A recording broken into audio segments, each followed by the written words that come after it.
मुनि सनक सतयुग में हो गए, त्रेता में शंभु निस्तारा, दुआपुर में चेता चेत के पार किया संसारा। गुरु रविदास जी ने कहा अब ये अक्षर है, अक्षरों में थोड़ा ही बंधा हुआ, वो अक्षरों में बंधा हुआ नहीं है। वो जो शब्द है जिसकी ये बात कर रहे हैं ना, वो अक्षरों में बंधा हुआ नहीं है। वो अगर उसे अक्षरों में बांध देंगे तो उसे तो कोई पकड़ लेगा, कोई किताब इतनी लिखा है वो वहां बंधा पड़ा रहेगा। वो तो वेद किताब या नहीं, वेद हमारे भेद है, हम वेदों के माही, और जो हमारे अंदर है वो वेद में भी नाही। गुरु रविदास जी ने कहा ये तो इतने बड़े बड़े वेद उपन्यास ये इतने मोटे मोटे बंदे पड़े बना रखे, फिर तो वो वहीं बंद जगह, और सबके अंदर भी नहीं। जो नु कह रहे हैं ना, ये जो सबके अंदर है, ये क्या है? ये ब्रह्म है, जीव ईश्वर ब्रह्म। जीव ईश्वर पराकीर्ति या नहीं, ये है। बताओ इससे अलग कहां है? अगर सबके अंदर होगा वो सब क्यों नहीं चले जाते उस देश में? क्यों ये गंदगी में जा रहे? क्यों मांस खा रहे? क्यों मतलब गंदा काम कर रहे या नहीं? अगर सबके अंदर होगा वो सबके अंदर नहीं है। वो जो उसके अंदर है, वो जो अपनी जगह करेगा, जो जगह करेगा, अपने पात्र को साफ करेगा, वो उसके अंदर आवेगा। वैसा नहीं आने का वो। ये तो दुनिया जीव ब्रह्म में तो ये तो फंसी पड़ी। अब जब हर जगह जीव का वास है,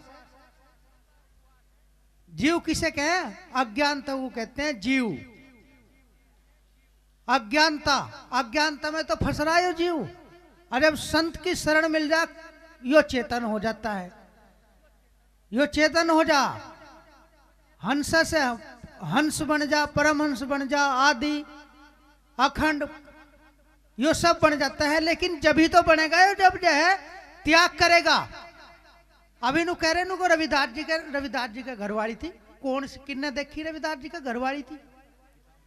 अगर गुरु रविदास का घरवाली होते हो तो वासना का शिकार हो जाता, वहां कम ही रह जाते, गांव के गांव में ही। संसार तो चल रहा, संसार तो टक्कर मारता फिर है। एक तुमने सत्संग ले रखा, पूरे उलबांसपुर ने थोड़े ले रखा या नहीं? वे तो अपना काम कर रहे। अब हम महात्मा बन रहे नो, थोड़ा बस सारे महात्मा बन जाएंगे या नहीं?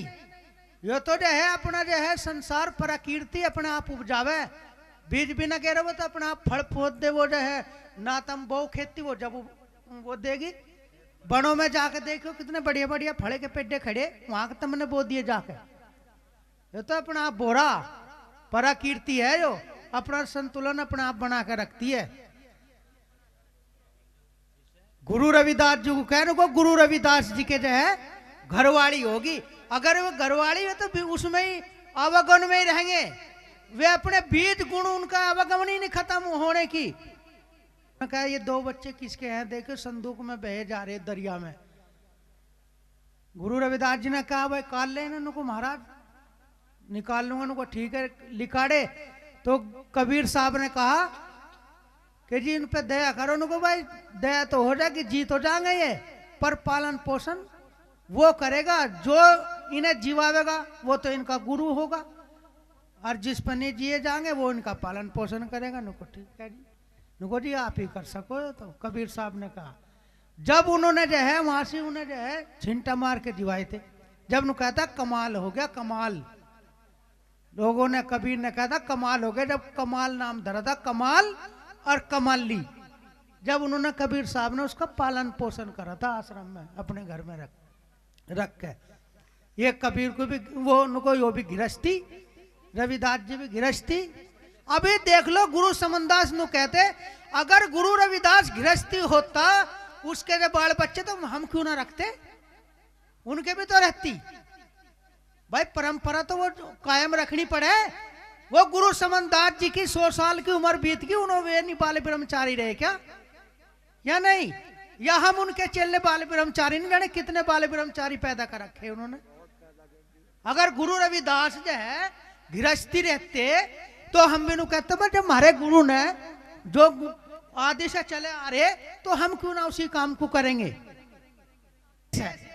ईरान, उसमें एक आभादान शहर है, आभादान।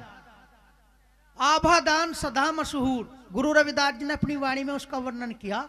आभादान शहर है, वहां तक भी गुरु रविदास जी को वहां के बादशाह जो है ले गए और उनको जो है वहां उनके शिष्य बने। जाके बताओ, सऊदी अरब में लो, इंग्लैंड में लो, हाँ अमेरिका में लो, सब हमारे पास प्रूफ है उनके। और यात्रा करी, पता नहीं कितने देशों की यात्रा करी, एक जगह ही रहे वे।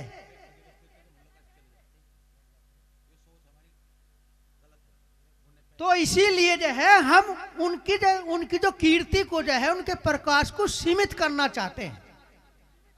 सीमित नहीं करा उन्होंने, तो पैदल चल चल के घर छोड़ करके, घर त्याग करके पूरा भ्रमण किया, प्रचार किया। जब तो सारी दुनिया में प्रचार है।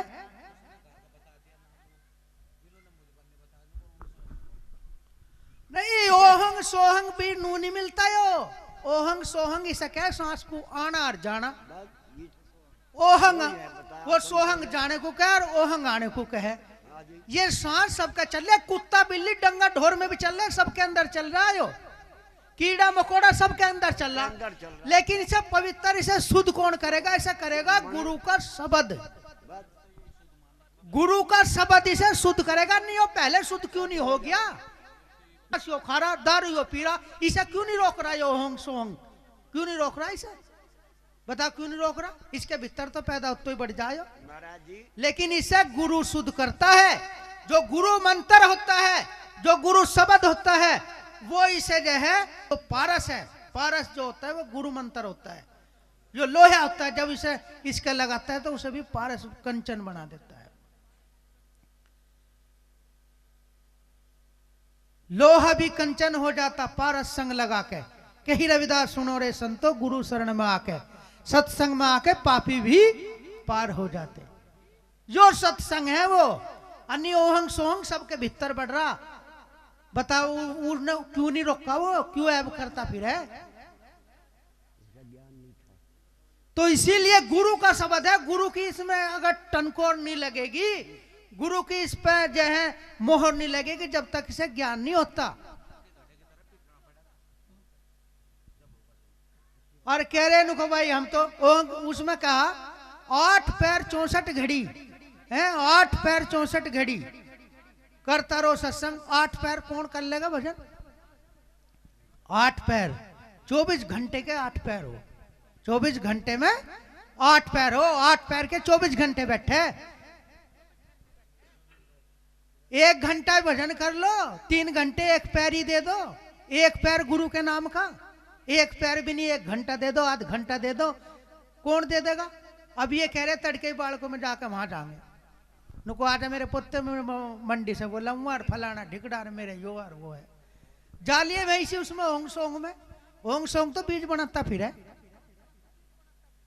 रचना कर रहा है। तो आवागमन किसकी? होंग सोंग की तो है। इस सांस की तो आवागमन है। सांस को कहे होंग सोंग। अगर इसे छुटकारा करना है, इसकी आवागमन छुड़ानी है, तो गुरु की शरण लेनी पड़ेगी। जब इसकी आवागमन छुड़ेगी, नहीं तो यो जो है यहीं से फंस रहा। वो भी निर्बंध, निर्लेप, निर्विकार, जो मोह और रहित, काम क्रोध मोह लोभ से रहित हो, जिसने वासना का शिकार ना लिया हो, जो पूर्ण ब्रह्म, अखंड पार ब्रह्म, ऐसा गुरु चाहिए। और जिसने अपने ब्रह्म की रचना कर दी, वो नहीं कर सकता, वो मोक्ष नहीं, क्योंकि उसी की आवागमन चल रही। वो दूसरे को क्या छुड़ावेगा? पहले तो अपनी काट लो, वो दूसरे को कैसे कर देगा पार? तो ऐसा गुरु चाहिए। अगर चेले के हो गए नुको भाई, एक चेले ने बना लिया जाए गुरु, और बना लिया जाकर जो है चला गया। अब गुरु के तो 4 बालक थे, चेले का 8 थे। अब उसके बेचारों को जो है बुखार चढ़ गया। उसे चेले के जो बच्चे थे उसे बुखार चढ़ गया। उन्होंने सोचा भाई वो तो बुखार ही नहीं उतर रहा, बहुत दवाई दुआ ली, जाकर गुरु जी की कुंडी खड़खड़ाऊं घर की। अब उन्होंने जब दरवाजे कुंडी खड़खड़ाए तो वो गुरु तो 2 कुएंगे ले पड़ा और 2 कुएंगे। वो कहने लगे गुरुजी मेरे नुको ने तेरे से पहले तो मेरे के चढ़ा पड़ा, तो बता क्या होगा। अगर ऐसा गुरु हमें बीज का मिल गया, आवागमन का मिल गया, तो हमें मुक्ति कैसे मिलेगी, मोक्ष कैसे मिलेगा, आवागमन कैसे छूटेगी। मुक्ति और मोक्ष की तो बड़ी बात है, आवागमन ही छुड़वा लो। आवागमन किसे कहें भाई, अगर बीज का ही चाहिए, नुको बीज का तो माँ बाप तो है जिन्हें परवरिश कर दिए, मेहनत कर दी, उनकी चरण पूज लो, उन्हें धालो, वे भी बीज के गुरु हैं जब वहीं रहने। मात पिता मिल जाएंगे, मात पिता सब जगह मिलेंगे। जब भी हम इस शरीर का त्याग करेंगे, हर जगह जो है मात पिता से जन्म होगा, स्त्री और पुरुष से, चाहे कहीं भी चले जाओ। मात पिता मिल जाएंगे, 184 माही, और भजन बंदगी सतगुरु की सेवा फिर मिलेगी नहीं। यो अब का जन्म है। अगर तुमने सतगुरु की शरण लेकर के, गुरु का सहारा लेकर के, उनकी संगत में आके अगर मोक्ष प्राप्ति करनी है, तो अब कई अवसर है, फिर अवसर नहीं मिलने वाला है। 4 खानी, जेर खान, अंडा खान, उपजद खान, गुंडा खान, इनकी आवागमन छुड़ा लो, आवागमन छूट जाओ, वो भी बढ़िया। मुक्ति और मोक्ष की तो बहुत दूर की बात है, आवागमन छूट जा भाई। कुत्ता, बिल्ली, डंगर, ढोर, पशु, जिनावर, कीड़े मकोड़े, सांप, सलिंडे, गुरु महाराज से नु कहो कि हमें इनमें मत भेजे, ये छूट जा तो तुम्हें मनुष्य जीवन मिल जाएगा। और मनुष्य जीवन मिलेगा तो संतों की शरण मिलेगी, अच्छा कर्म करोगे तो कहीं सत्संग सुनोगे, ये मिल जा। मोक्ष की तो बड़ी, मोक्ष तो आवागमन ही खत्म कर दे, वो तो देह ही, फिर इसकी जरूरत ही नहीं, यो भी तो आवागमन में ही आवा। लेकिन यो श्रेष्ठ उत्तम शरीर है, जो मानव जीवन जो है आवागमन से बाहर है, जो गंदे कर्म करके आवागमन का अपना रास्ता खुद बना ले। से पहले जो है हमें अपने परिवार और अपने गांव, अपने देश को चलाने के लिए हमें परिवर्तन और व्यवहार में परिवर्तन करना पड़ेगा। गुरु रविदास जी महाराज ने 3 बात बताई, सतगुरु रविदास जी ने 3 बात बताई। कौन सी बात? हाँ, माधो अविद्या ही कीनी विवेक दीप मलिन, यानी विद्या के बिना, शिक्षा के बिना, ज्ञान के बिना तेरा जीवन अंधकार में जा रहा है। ये शुरू की थी, इस पे बाबा साहब ने कहा शिक्षित बनो, फिर कहा संगठित रहो। किसने कहा आयो? यो बाबा साहब ने अब वर्तमान में। सतगुरु रविदास जी की यो बात है, कहा सत्संगत मिल रही है माधो, सत्संगत मिल रही है माधो, जैसे मधु मखीरा। जिस तरीके से मधुमक्खियां, डिंगारा महाड़ जो होती है, ये कितनी क्या करोड़ रहे एक जंगाई, छेड़ देगा कोई उन्हें? उंगली लगा के दिखा दो। उन्होंने कहा प्रेम से रहो, प्रेम। जब तुम्हारे अंदर प्रेम आ जाएगा, करुणा की भावना आ जाएगी ना तुम्हारे अंदर, तो गुरु महाराज भी तुमसे दूर नहीं है। और जब तुम्हारे अंदर एक दूसरे से जलना, एक दूसरे से वाद विवाद होगा, तो कुछ नहीं होगा। तीसरी बात बताई, संघर्ष करो। जो बाबा साहब ने कहा, यो ही गुरु रविदास जी ने पहले कह दिया, कर्म किए जा फल की न तजिए आस, और कर्म मनुष्य का धर्म है सत भाके रविदास। जब व्यक्ति कर्म करता रहेगा, संघर्ष करता रहेगा, अपनी मंजिल पाने के लिए लगा रहेगा, तो वो अपने मुकाम तक जरूर पहुंच जाएगा। ये सतगुरु रविदास जी की ये सारी बातें हैं। बताओ, और गुरु समनदास जी ने क्या कहा? आचारिक, वैचारिक, ब्रह्मचारिक, 3 चीज बताई। जब हमारा आहार ठीक होगा, यानी जैसा खावे अन्न ऐसा ही हो जा मन, और जैसा पिए पानी ऐसी बोले बाणी। जब हमारा आहार ठीक होगा, हमारा खान पीन ठीक होगा, तो हमारी विचारधारा भी ठीक होगी, विचार भी ठीक होगा, आचारिक वैचारिक, और फिर हमारी जो है तंदुरुस्ती भी ठीक होगी, ब्रह्मचारी भी रहेंगे।